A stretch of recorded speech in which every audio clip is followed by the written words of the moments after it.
Thank you. I'm Connecticut State Senator Tony Hwang. I represent the 28th Senate District in the Connecticut General Assembly, but I also am speaking today as the ranking Republican leader on both the Insurance and Real Estate Committee, as well as the Public Health Committee in the General Assembly. I want to thank you for the opportunity to speak today, and it's fabulous to be here in the Legislative Office building instead of the Insurance Department. Nothing against the Insurance Department offices, but the energy and the engagement is palpable. And I think and I hope that into the future we will have more of these kind of engagements in which the public, as well as the viewing public, can actively engage in this dialogue to have better understanding, a better appreciation of some of the challenges that we're encountering in our healthcare marketplace. But I have to say that there's still a lot to be desired. As I review these rate increases, I think these outsized cumulative increases, not just this year, but through the course of the 12 years that I've been in the Connecticut General Assembly, it is absolutely unaffordable, unsustainable, and particularly in light of this hearing and many others that I've participated in, seemingly, I use a harsh word, tone deaf of our insurance companies to the struggling needs of residents and small businesses that have to choose between healthcare insurance for their loved ones and themselves versus the economic realities of mortgages, business cost, and the necessary cost of COVID-impacted economics, but also inflationary pressures.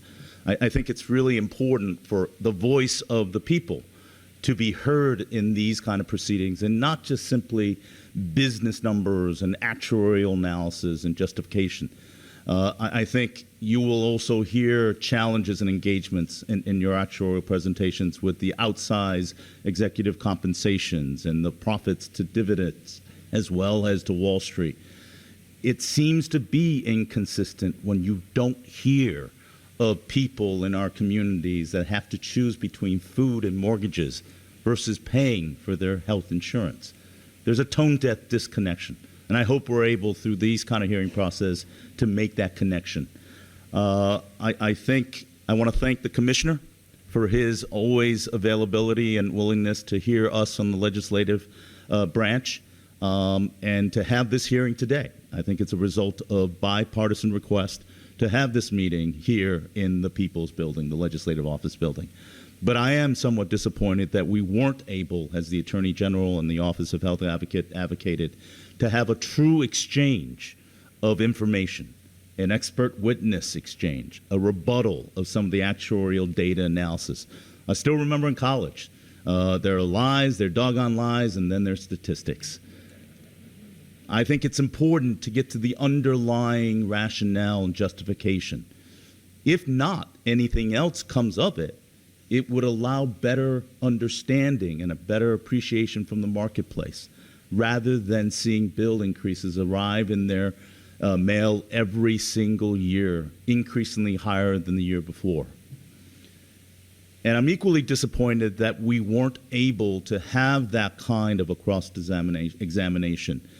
And as the Attorney General cited, to have a delay in the decision that may come in late September that will affect thousands, in fact 200,000 policyholders in this state, the very residents we represent and the small businesses that we claim to be the engine of our economy.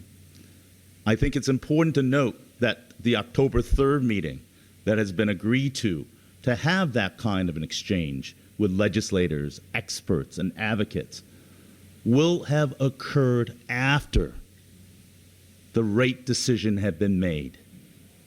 It's important to note that. To me, it's too little too late from a standpoint of process of transparency, access, and accountability. I would hope that we delay this and have a true vetting of your justifications and rationale. There may be every good reason for that. But right now, we are not afforded that kind of expert exchange. And the decision will be made. However talented and well-recognized nationally our talents at the insurance industry has, the public should have a voice. And unfortunately, beyond this meeting, there will be no other voice. And October 3rd, after a decision's been made, and I'll repeat again, it frustrates me. It's too little too late. And I hope that the committee will consider reevaluating and delaying your decision until we have that October hearing, because facts are a stubborn thing. They help ease confusion, they help ease anger, and they help people understand better decision-making processes. So with that said, I actually had a couple of questions that I would have normally asked from a vetting process to get some information. I think the three questions I had would have been, you cite inflationary cost as a factor to your rate increase request. You've had increases many, many years in the past. Never cited inflationary pressures. How does that differ from current year calculations? That's one. Number two, you cite COVID as an additional cost to your rate increases. But nevertheless, we also realize that there were millions, if not billions of dollars of federal subsidies to supplement health care in regards to the COVID environment. Where is all that money gone? And as a supplement to that COVID question, your claims should have been much lower, as was mentioned earlier in 2020. And obviously there has been an increase. But at the same time, where has that claim savings gone to from an actuarial analysis? And I think the third ultimate aspect that I would ask the question is, I think was mentioned earlier in regards to cost shifting. Obviously, you see a major emphasis in regards to Medicare funding, and I'm very grateful that Congress has acted to ensure that people are given coverage and their Medicaid programs are there. But I would be very curious from evidentiary and actuarial analysis to see that our growing dependence on Medicare programs through the Affordable Care Act and Access Health is creating a supplement cost on our private marketplace. Maybe it's a myth, but maybe it's a real market reality. I love to have that exchange and information to address facts versus fiction. But ultimately, I'm not blaming our insurance providers for everything. You may not be on everybody's holiday list, but I know you have a tenable job to do. And I know that we are, in Connecticut, the insurance capital of the world. We have the best of the best talents. You are employers. You are contributors to economy, no doubt about it.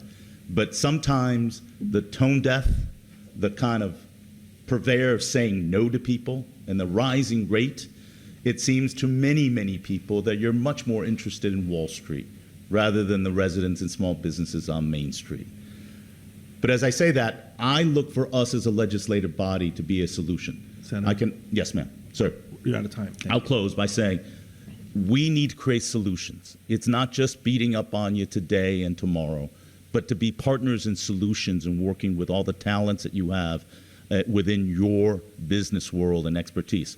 And I would say that the Senate Republican has offered a number of proposals in regards to benchmarking to allow you to look at hospital costs, medical device costs, and to address a comparable data analysis.